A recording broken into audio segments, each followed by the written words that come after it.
Hi friends, welcome to our channel. నేను మీ సునీత. ఈ రోజు ఒక ఇంట్రెస్టింగ్ లవ్ స్టోరీతో మీ ముందుకు వచ్చాను. ఇక స్టోరీలోకి వెళితే, ఏ సందర్భాల్లో మనం మరిచిపోతామో తెలియదు, కానీ కొంతమంది ఎంత దూరమైనా మన గుండెలో ఓ మూల్లో ఎప్పటికీ నిలిచిపోతారు. తేజస్ చెన్నైలో సాఫ్ట్వేర్ ఇంజనీర్. ఓసారి తన స్నేహితురాలు మధు పెళ్లికి హైదరాబాద్ వచ్చాడు. అదే పెళ్లిలో 4 ఏళ్ల క్రితం వదిలిపెట్టిన ఓ పరిచయం అతనిని ఊహించని విధంగా కలిసింది. అవును, అదే సాహితి, అతని మాజీ ప్రేమ. ఇప్పుడు మధు అక్క పెళ్లైపోయింది. జీవితంలో కొత్తగా ముందుకు వెళ్లిన అమ్మాయి. కాని ఆమెను చూసిన క్షణం తేజస్ గుండె ఒక్కసారి కదిలింది. పెళ్లి శుభకార్యాలు అంతా అయిపోయాక రాత్రి 10 గంటలకి అందరూ రిలాక్స్ అవుతున్నారు. తేజస్ అలా ఒంటరిగా హాల్లో కూర్చుని ఉన్నాడు. అప్పుడు సాహితి అక్కడికి వచ్చింది. ఇంకా అలానే ఉన్నావా తేజస్? ఆమె చిన్న నవ్వుతో అడిగింది. నువ్వు ఇలా కనబడకపోతే ఆ ప్రశ్నకు సమాధానం ఉండేది. కాని ఇప్పుడు మనసు మళ్లీ అలానే మునిగిపోతుంది. ఆ చీకటి హాల్లో ఆ మాటలు వాళ్ల మధ్య మళ్లీ కలిసిన తొలి మాటలు.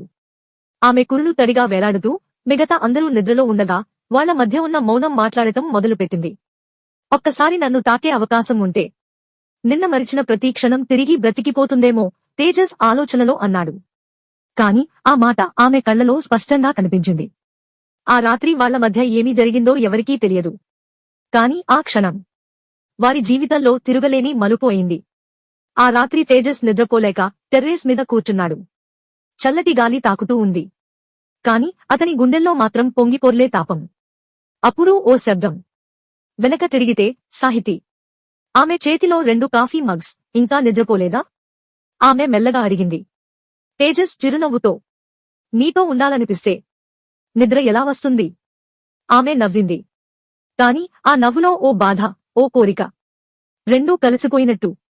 ఒక్క క్షణం ఇద్దరూ కూర్చుని మౌనంగా ఉన్నారు. మాటలు లేవు, కాని హృదయాల మధ్య అనుభూతి ఉప్పొంగుతోంది. తేజస్ మెల్లగా అన్నాడు, నీ పెళ్లి జరిగిన రోజు నేను ఏడ్చాను సాహితి. కాని బయట చూపించలేదు. ఎందుకంటే నువ్వు సంతోషంగా ఉంటావని నమ్ముకున్నాను. ఆ మాట విని ఆమె కన్నుల్లో నీళ్లు తొంగిచూశాయి. సాహితీ స్వరంలో తడి, నేను సంతోషంగా లేను తేజస్. నిన్ను వదిలిపెట్టాక నా లోపల కొంత భాగం ఎప్పుడో చనిపోయింది. తేజస్ ఆమె చేతిని తాకాడు. ఆమె వెనుక తడిని తుడిచాడు. ఆమె చెవిలో మెల్లగా అన్నాడు, మన మధ్య ప్రేమ ముగియలేదని నువ్వు కూడా అనుకుంటున్నావా? ఆమె మెత్తగా తల ఊపింది. చివరికి వాళ్ల మధ్య మౌనం మిగిలింది. కాని ఆ మౌనం లోపల తడిగా ముడిపడిన ప్రేమ ఉంది. ఆ రాత్రి మాటల్లో చెప్పలేని అనుభూతి ఒక్క పెదవుల తాకిడిలో, ఒక్క నెమ్మదిగా వేసిన ముద్దులో వెళ్లిపోయింది. తేజస్ ఆమె భుజంపై తల ఉంచి మెల్లగా అన్నాడు, ఈ రాత్రి జీవితాంతం గుర్తుండిపోతుంది సాహితి. ఎందుకంటే ఇది మనం మళ్లీ మొదలుపెట్టిన క్షణం. ఆ రాత్రి తర్వాత వాళ్ల మధ్య ఏదో మారింది. మాటలు మారలేదు, కాని చూపులు మరింత లోతయ్యాయి.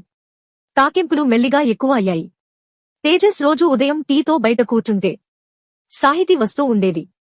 ఒకరోజు ఆమె అడిగింది, నిన్న రాత్రి నిజంగా తప్పు చేశామా?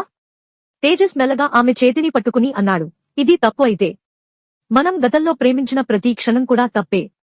కాని మన హృదయం తప్పేంటో చెప్పదు సాహితి. ఆమె ఓపికగా నవ్వింది. కాని ఆ నవ్వులో ఎప్పటికీ వెళ్లిపోదామని చెప్పలేని కోరిక ఉంది. ఆ రాత్రి తేజస్ గదిలో ఒంటరిగా ఉన్నప్పుడు ఆమె మళ్లీ వచ్చింది. కొంతమంది తుడిచిన గుండెలో మళ్లీ గాయమయ్యేలా మాట్లాడతారు. కొంతమంది ముద్దుతో ఆ గాయం మాయం చేస్తారు. ఆమె వచ్చి నెమ్మదిగా అతని ఛాతీ మీద తలపెట్టింది. ఆలస్యం లేకుండా అతని చేతులు ఆమెను చుట్టుముట్టాయి. ఆ రాత్రి వాళ్ల బంధం మాటల్లో కాదు, శ్వాసల్లో పలికింది. తేజస్, సాహితీ బంధం రోజురోజుకు లోతుగా మారుతోంది. కాని భయాలు కూడా పెరుగుతున్నాయి. ఒకరోజు సాహితీ మొబైల్లో తేజస్కి మెసేజ్ టైప్ చేస్తున్న టైంలో మధు లోపలికి వచ్చింది. సాహితీ త్వరగా ఫోన్ దాచేసింది. అక్కా, ఏం చేస్తున్నావ్ అలా గబగబా? ఏమీ లేదు మధు. ఎప్పటిలా ఓ చిన్న గుర్తు తలసొచ్చింది. కాని మధు కళ్లలో ఏదో సందేహం మెరిసింది. ఆమె గమనిస్తుంది, తేజస్, సాహితి మధ్య కెమిస్ట్రీ ఏదో స్పెషల్ అని. ఊహలు ముడుచుకుంటున్నాయి. ఆ రాత్రి తేజస్తో మళ్లీ సాహితి టెర్రేస్ మీద కలిసింది. ఇక మనం కలిసుండలేమో తేజస్. అతను ఆమెను చేతుల్లోకి తీసుకుని అన్నాడు, ఒక్కరోజు నా గుండె మీద నిద్రపోతే నీ జీవితం అంతా నాకు అంకితం అవుతుంది అనిపిస్తోంది. ఆ మాటలకి ఆమె తల వంచింది. ఆ రాత్రి వారి శరీరాలు కలవలేదు, కాని ఇద్దరి హృదయాలు ఒక్కటయ్యాయి. మరో రోజు తేజస్ వెళ్లిపోవాల్సిన రోజు వచ్చింది. వాళ్ళిద్దరూ చివరిసారి టెర్రేస్ మీద కలిశారు. ఆ గాలి, ఆ వాతావరణం దేహాల కంటే స్పృహలు ఎక్కువగా తాకుతున్నాయేమో అనిపించింది. తేజస్ ఆమె కళ్లల్లోకి చూసి అన్నాడు, నీ రూపం నా మనసులో పదిలంగా ఉంటే నీ స్పర్శ కూడా జీవితాంతం నన్ను తడిపేస్తుంది. సాహితి మెల్లగా అతని మెడ చుట్టూ చేయేసి ముద్దిచ్చింది. అది శారీరక ముద్దు కాదు, ఒక స్మృతి, ఒక శ్వాస. తేజస్ వెళ్లిపోయాడు. కాని ఆ రాత్రి ఆమె గుండె లోతుల్లో మిగిలిపోయాడు. 2 ఏళ్లు గడిచిపోయాయి. సాహితి భర్తతో దూరంగా ఉన్నా తేజస్ గుర్తులతో జీవిస్తోంది. ఆ రోజు టెర్రేస్ మీద విడిపోయిన ఆ క్షణం ఇంకా గుండెలో తాజాగానే ఉంది. ఒకరోజు అనుకోకుండా ఆమెకి ఒక మెసేజ్ వచ్చింది. I'm back in Hyderabad. ఒకసారి కలుద్దామా? తేజస్. ఆమె గుండె ఒక్కసారిగా పిడికిలి వేసినట్టయింది. ఇంతకాలం ఎదురుచూసిన ఆ క్షణం వచ్చింది. కానీ భయం మాత్రం వెళ్ళిపోలేదు. వాళ్ళిద్దరూ మళ్లీ అదే టెర్రేస్లో కలిశారు. చూపులు మొదట మౌనంగా, తర్వాత మెల్లగా తడిగా మారాయి. తేజస్ ముందడుగు వేసి అన్నాడు, ఈ 2 ఏళ్లలో నువ్వు ప్రతిరోజూ నా ఊపిరిలో మిగిలిపోయావు సాహితి. ఆమె కన్నీళ్లతో అతని చేతిని పట్టుకుంది. అదే క్షణంలో మళ్లీ ఆ బంధం మొదలైంది. వాళ్లు అప్పటినుంచి మళ్లీ కలుసుకోవడం మొదలుపెట్టారు. రాత్రులు, రహస్యంగా గడిపిన క్షణాలు, ప్రతిరోజూ ముద్దుల్లో మిగిలిపోయింది. ఒకరోజు సాహితీ గదిలో తన డైరీ రాస్తోంది. నా ప్రతి తాకిడికి తేజస్ వెనక్కి స్పందిస్తాడు. అతను నా జీవితంలోని ఒకే ఒక్క నిజమైన గాథ.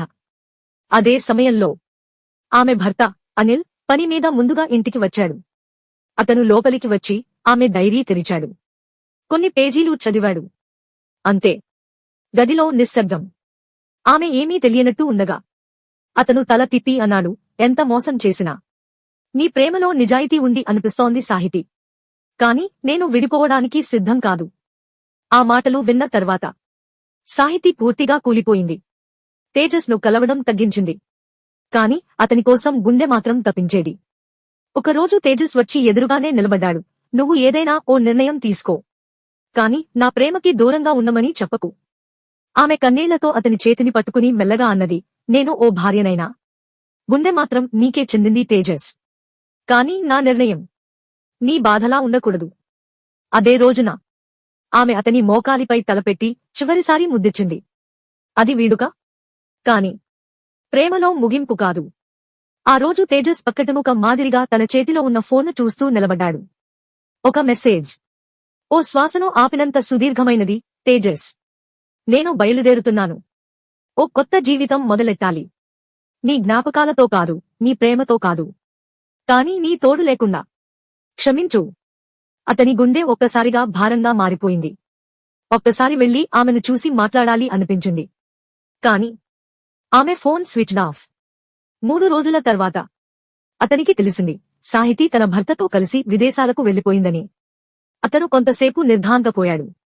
నిన్ను ప్రేమించాను, ఇప్పటికీ ప్రేమిస్తున్నాను. కాని నీకు శాంతి కావాలి. అది ఎక్కడైనా దొరుకుతే అది నాకంటే విలువైనది. అతను ఆమెకు చివరిసారి మెసేజ్ చేశాడు. చిరునవ్వుతో బ్రతికే బాధే బలమైన ప్రేమ అని. 6 నెలల తర్వాత తేజస్ తన జీవితంలో ముందుకు సాగాడు. కొత్త జీవితం, కొత్త ప్రయత్నాలు. కాని సాహితీ జ్ఞాపకం మాత్రం అతని ప్రతి పనిలో కనిపించేది. ఒకరోజు అతను ఓ బుక్ స్టోర్కి వెళ్లాడు. ఆ షెల్ఫ్లో ఒక బుక్ కనపడింది. టైటిల్, తాకిన ప్రేమకు గుండెలో బ్రతికిన కథ. రచయిత పేరు సాహితి అనిల్. ఆమె పేరు చూసిన క్షణం అతని గుండె మళ్లీ అలా కుట్టుకుంది. అతను బుక్ తెరిచి మొదటి పేజీ చదివాడు. ఈ కథ నిజంగా జరిగిందే, కాని నిజంగా ముగియనిది. కన్నీళ్లతో నవ్వాడు తేజస్. ఆమె లేకపోయినా ఆమె ఉన్నట్లుంది. ఓ మౌన ప్రేమ కథ, ఎప్పటికీ గుండెలో నిలిచిపోయినదిగా.